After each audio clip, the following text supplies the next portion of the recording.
You don't know what love is till your boyfriend's faked having terminal cancer for you, who he loves, and also incidentally wants other men to have sex with.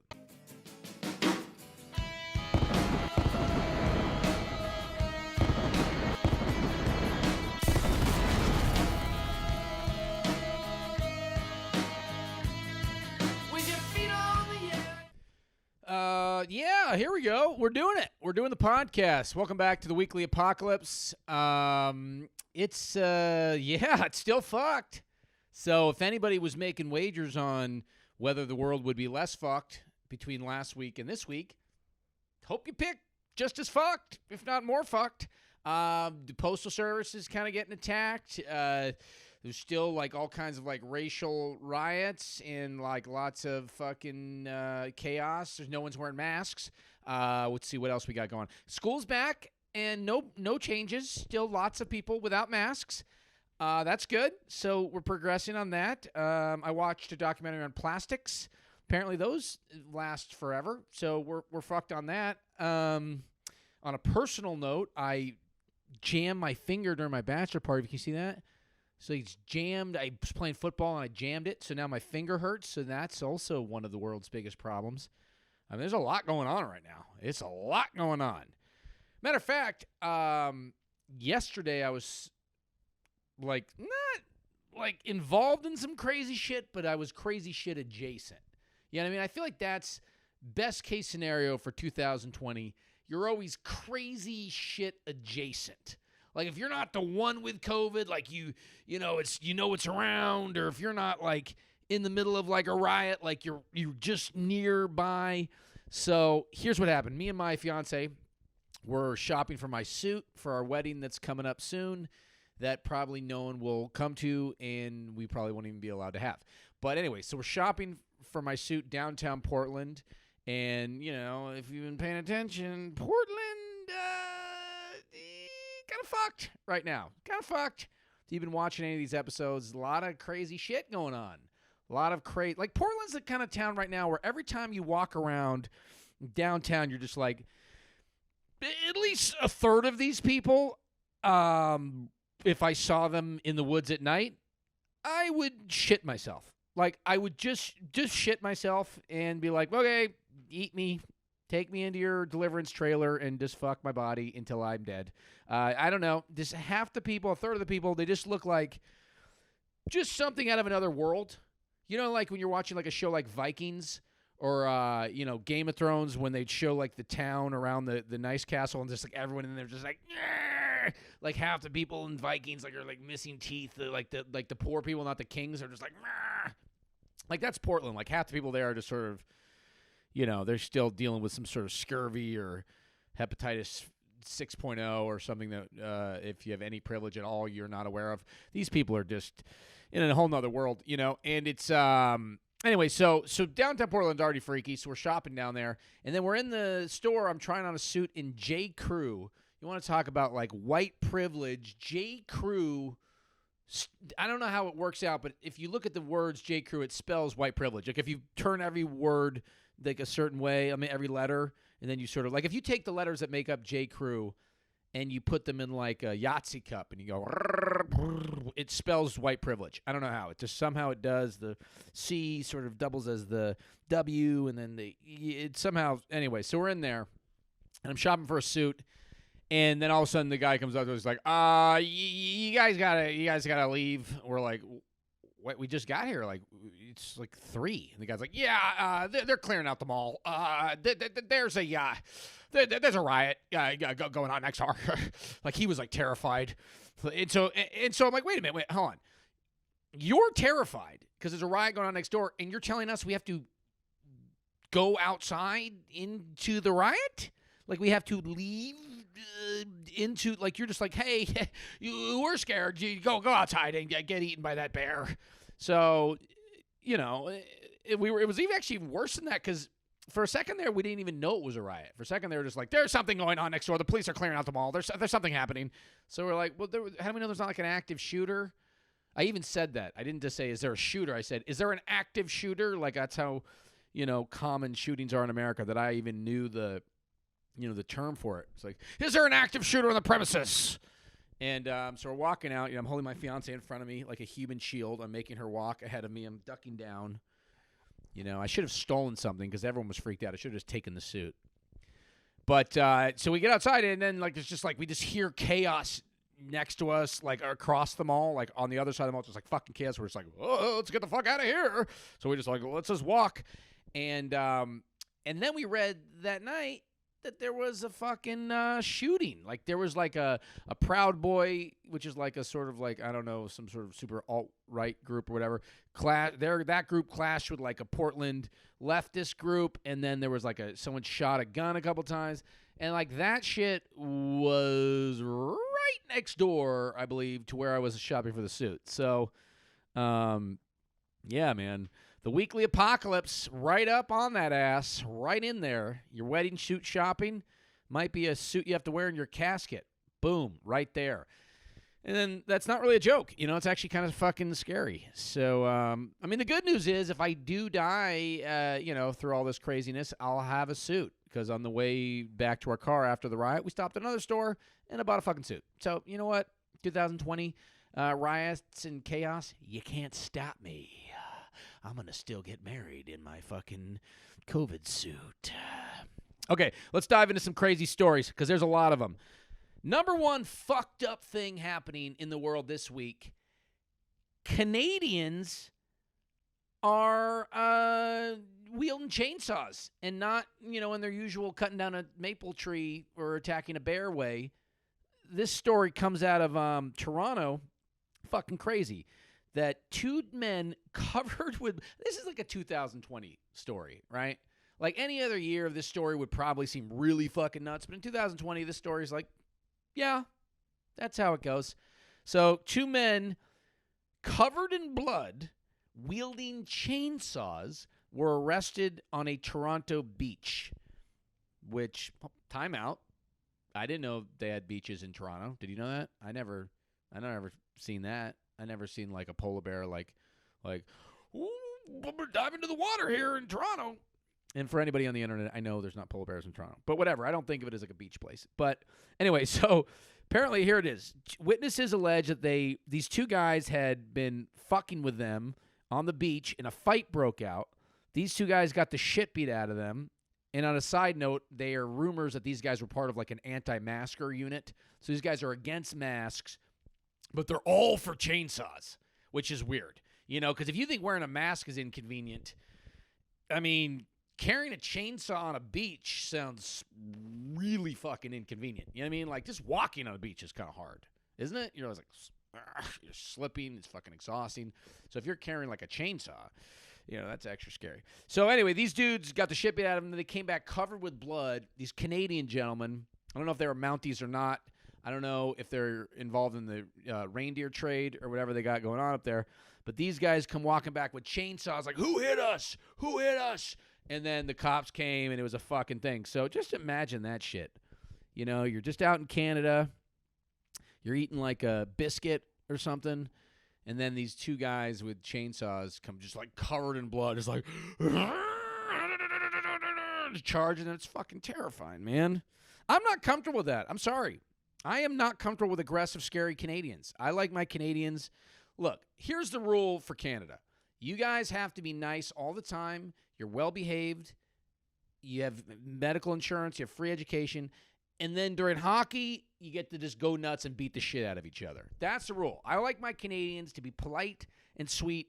And then hockey, they can act like, Americans, essentially. That's kind of how I think of Canadians. You guys are sweet. You're better than us. And then you play hockey and you become Americans. But I'm not comfortable with crazy, violent. I'm not comfortable with America being on top of America, okay? That's the sweet thing about Canada. America's crazy, crazy, crazy, and we all know eventually things are going to get too crazy, and we're going to get into Canada, and we're just going to eat gumdrops and lollipops for the rest of our lives. So I'm not comfortable with Canada, becoming a fucking lunatic place like that. Also, if someone beats the shit out of you, man, just take the ass whooping. You don't have to fucking get a machete and then spend the rest of your life in jail or kill them, I remember one time when I was in 8th grade, some 7th grader named John beat me up. I had I tried to fight him, and then he kind of won. It wasn't like a bad fight, but he definitely won, and it was pretty embarrassing because like I had started and then I got my ass kicked. Like that's not how you want a fight to go. Like either like if you start a fight and then you lose, we were like, Jesus, that guy. I mean, he really should have done his research. He should have watched some tape. He should have really thought about what his reach is to the other guy. Anyway, I fought this guy, and he beat the shit out of me. And didn't beat the shit out of him. That's aggressive. But anyway, he won, and he happened to live on my road, so I had to walk by his fucking house, And I used to have these fantasies where I was like, I'm gonna get a baseball bat and I'm gonna hide in the bushes and wait for him to come home, and I'm just beat the shit out of him, kill him with the bat, or not kill him, but really fuck him up. I used to have those fantasies as a kid. And then I didn't do it, thank God. And now, he comments on my Facebook pages, and we're just like two guys who are almost 40, just he was a fan of Chelsea lately. So, even at the time, and I wasn't fans about killing him, but I was fans of breaking his kneecaps. If I'd have done that, I wouldn't be able to get his occasional happy birthdays on Facebook, So you just gotta not act on that. You just take the ass whooping, lose your self-esteem and become a stand-up comedian. That's if there's any advice I can give, that's the one. All right, here's another great story. This is for anyone who's ever had a shitty boyfriend. This story's for you. This guy, I'm going to just throw it out there. I'm going to nominate this guy biggest shithead boyfriend of all time, or at least in the last 300 years. Because maybe someone was dating Genghis Khan at some point and he was worse, and I'm sure he wasn't very romantic. But this guy's just the ultimate. All right, the headline is, abusive boyfriend 38 faked terminal cancer to stop girlfriend from leaving him.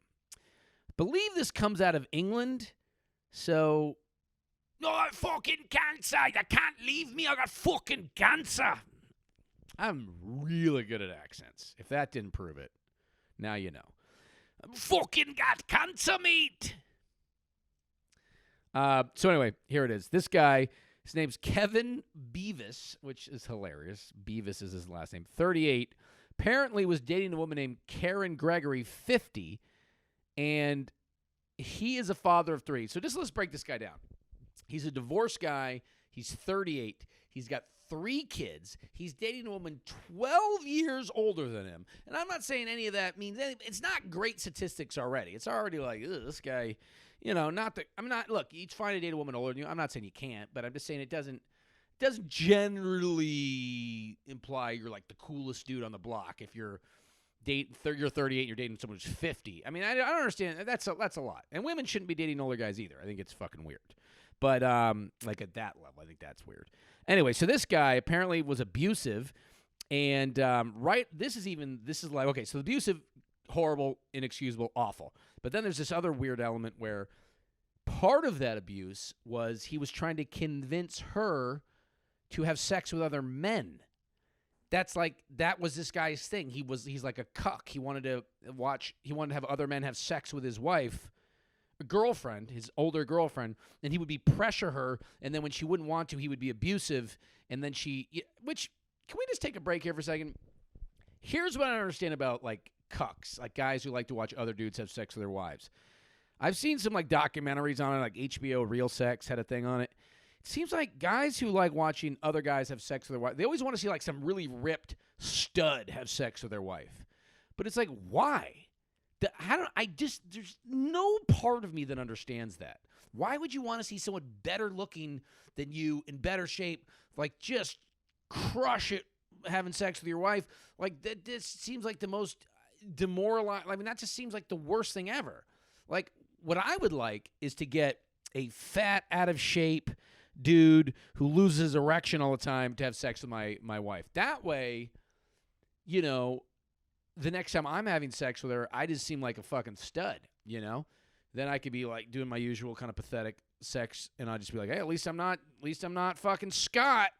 Remember Scott? His man breasts were hitting him in the face and he lost his boner. At least I'm not Scott. I'm all about less impressive cucking, cucking that this lowers the bar for me. Anyway, so this fucking scumbag, Beavis, this Kevin Beavis, was not only, he was younger, he had kids, so he's lucky he could get anybody with 3 kids, and then he was abusive, horrible, inexcusable, forcing her to have sex with other men, horrible, inexcusable. Then, so she wanted to leave him, and he tells her he has stomach cancer, and then he blames that part of his abuse on the fact he's been taking like steroids or some sort of medicine to help with his stomach cancer. So she doesn't want to leave him because he's got stomach cancer, and then he says he's also got a brain tumor, and then there's some other kind of cancer. And so she's like, fuck, I can't leave this guy. And so she starts arranging like swinging, for them to go swinging together as a consolation to him. Like she figures he's going to die soon. He tells her he's got 2 months to live. So she starts arranging these sexual escapades. And like he was so fucking, like he would fake collapsing around his neighbors, and then she would come pick him up at the hospital, and he'd have gone to the hospital early, I think. He'd go to the hospital early, bandage himself up like in the bathroom, and then just walk out of the hospital so she would pick him up. And he would tell her that he didn't want her to see him like that. It's like fucking nuts. Nuts. Can you imagine that? Like he's got to go to the store, buy all the shit, and then he just kind of sneaks into the hospital. Then he goes in the bathroom and like bandages himself up, and then comes out and be like, whew, that was a day. That was, and he would talk to her about the nurses, and he had like all these details. I mean, this Kevin Beavis guy, I mean, if you think you've had a shitty person in your life, he really takes the cake. Another thing he did, which was amazing, is he, as part of the lie, told his parents face to face that he was dying of cancer because he wanted her to believe him. So, like, she actually had to see him, like, tell his parents about it. She was like, well, he's not going to fucking lie about that. It must be true. Nope. Not true.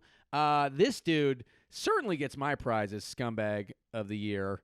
This is the ultimate loser guy. Can anyone beat that? Is there a scummier guy out there? Like, I don't know. Unless you dated Jeffrey Epstein, I don't know how you could really. Even then, that's close. That's close. That's close. I don't know. This guy's pretty despicable. Here's a little story I saw that I was worried about. R.I.P. Herman Cain. This story involves Herman Cain. He's the guy who ran for president, the GOP ticket a few elections ago, and started, I think, Goodfellas Pizza or Papa John's or one of those things. Anyway, so Herman Cain, R.I.P., died about a few weeks ago. And there's tweets still coming out from his Twitter account because I guess like his staff or his campaign people have access to it. So they've changed it from Herman Cain to the Cain gang or maybe that's what it always was. Anyway, they're just now tweeting out to his followers from his Twitter account, and he's fucking dead. How scary is that, man? That's where we're going in the future, that dead people are going to be tweeting. As if there's not enough, just shit out there on the internet. We got to have dead people weighing in on shit. Like, I got to fucking think about, like, wonder what Shakespeare thought of the script on that new season of Peaky Blinders. He'd be like, this fucking sucks, mate. Like, not that it didn't. I love Peaky Blinders. I'm a huge fan. If anybody's watching Peaky Blinders, cast me. I can do a great British accent. Oh, fucking hell, mate. So now we got to have fucking people. I'm not comfortable with people tweeting from the dead, man. I don't know.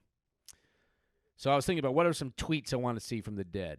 I would love to see like George Washington or Thomas Jefferson or one of our other slave-owning founding fathers tweet like something in support of Black Lives Matter.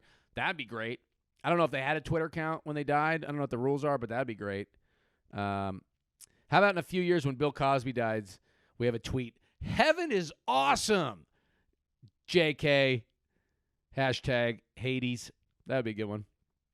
Or if Jeffrey Epstein tweeted like, if Ghislaine isn't murdered in prison, it is totally sexist. Something like that. I just think we could have fun with it. I'm just saying, if dead people are allowed to tweet now, What if that's all the afterlife is, by the way? That's all it is. You get to just tweet from while you're dead.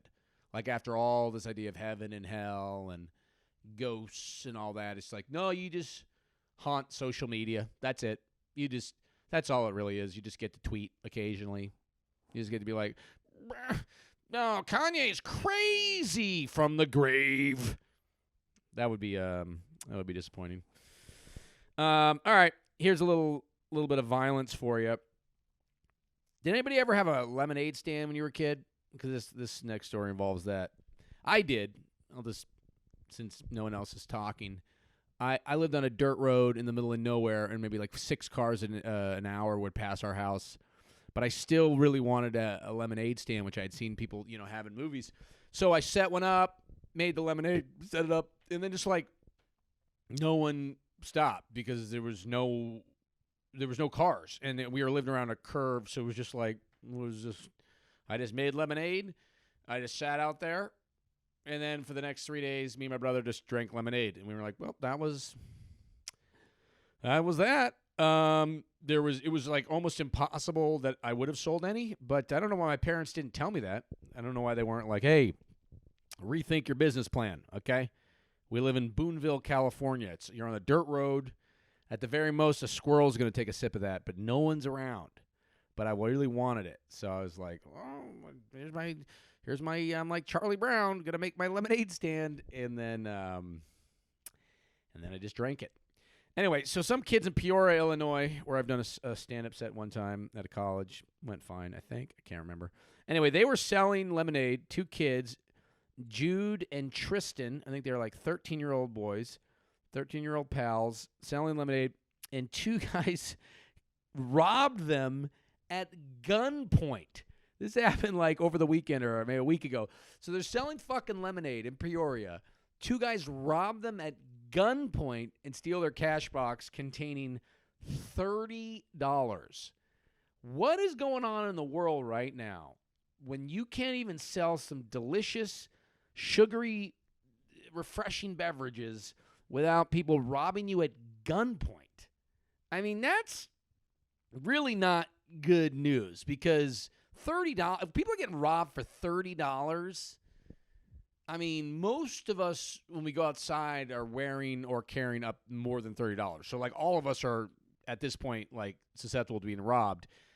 I don't know. I mean, I just feel like if you're going to rob someone at gunpoint, risking decades in jail, you shouldn't, like, then also have to consider, can I afford that guac at Chipotle? Like, you should get enough money where that's not even a factor. Like, you shouldn't, like, be robbing people at gunpoint and still not able to get Hulu Plus, so you still have to sit through commercials. You know what I mean? Like, you should make sure you get enough money that you're at least, like, comfortable for a day. You know what I mean? Like, at least if you're going to risk a decade, make sure you have enough spending money for a day. $30 is just barely, you could do it, but it ain't going to be much of a day. It's going to be a pretty Netflix and chili kind of day. Maybe you could order a pizza. I don't know. So anyway, these kids, this is kind of a nice part of the story too. The cops came, and then all the cops bought a glass of lemonade for $20. And then the next week, or 4 days later, the kids reopened the stand, and the cops came by again with like an armored vehicle, and they all bought it. So that was cool. And then I think people gave them money on like one of those apps, and they made like $3,500. So that's like a fun thing about modern life now. When people like fuck with other people, a lot of times like someone will open up like a money thing for them, and that person will make a shitload of money. Like I think a couple months ago, some woman at Starbucks was like fucking pissed that this kid made her wear a mask, and so she like put him on blast the way people do now. It's like, oh, fuck this kid, and everyone then made a thing for that kid, and he made like $50,000. Like, what a great fuck you to that lady. Although I think she then is suing him because she figures like since she was like kind of a co-star in that, she deserves some of the money. She sounds like a great gal. Great gal. I'll tell you, I'd like to set her up with Kevin Beavis if he recovers from his fake cancer. And finally, here's a good news story, I always like to leave you guys with a good news story. Thank you, first of all, to everybody who subscribed. Got a couple new subscribers. Thank you to everybody who's told their friends. Give some good comments. Hit me up, The Real Mo Mandel on Instagram. And, no interview guests this week. But if you haven't seen my interviews of the last few weeks, they're fucking good. And I got some good guests coming up soon. And what else? Is there anything else? I don't know. That's pretty much it. Just something to do, something to talk about, something to discuss. Hopefully you enjoy it. If you're listening online, you can always watch on YouTube. And for all my OnlyFans people, you can watch me do this whole thing naked on OnlyFans.com. That's not true. But maybe it will be if COVID keeps me off the road for a while. So anyway, here's a good news story. a little bit of romance, you know.